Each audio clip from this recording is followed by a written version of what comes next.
after the best part of 5 years build up, the millions and millions of Saudi Arabian dollars on offer, it looks like Anthony Joshua and Deontay Wilder is dead in the water after an utterly dismal performance against Joseph Parker.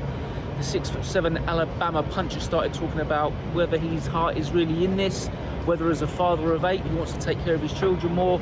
Doesn't really sound like the man who wants to be having a 2-fight deal with Anthony Joshua. AJ, at the total top opposite end of the spectrum, has just looked brilliant with new trainer Ben Davison, and he is hungry for a 3rd world title. The way the landscape looks now is that Tyson Fury and Oleksandr Usyk will fight on February 17 for the undisputed heavyweight world titles. Usyk having AJ's old WBA, IBF and WBO belts, Fury having the WBC. From what we understand, the reason Filip Hrgovic got such an easy, quite honestly embarrassing fight today with Mark Demori is to keep him sweet, as he's been the mandatory challenger for about 18 months for the IBF, and they've held him off by giving him a nice little 1-round easy win tonight. However, after February 17, once those guys have that fight, from what we understand, the IBF will make them have a mandatory fight. So the belt, if there's a rematch of Usyk and Fury, it won't be undisputed, the IBF will become vacant.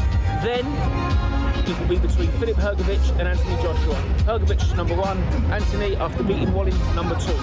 That would happen after Fury and Usyk and leave it up in the air. The only other curveball might be someone like Andy Ruiz Jr, which would be a 3rd fight between them two. He was sat ringside today, been out of action for a long time, but there's a great story with them, and he would help bring in a whole new Mexican market that the Saudi Arabians would truly like. Any other ideas that AJ might have? What about throwing Joe Joyce into the mix? An all-British fight that would be great for us on primetime television back in the UK. But Hrgovic looks like the main event. He hasn't impressed in a couple of previous fights. Tonight is absolutely no barometer. That was an absolute pushover. He admitted it in the ring.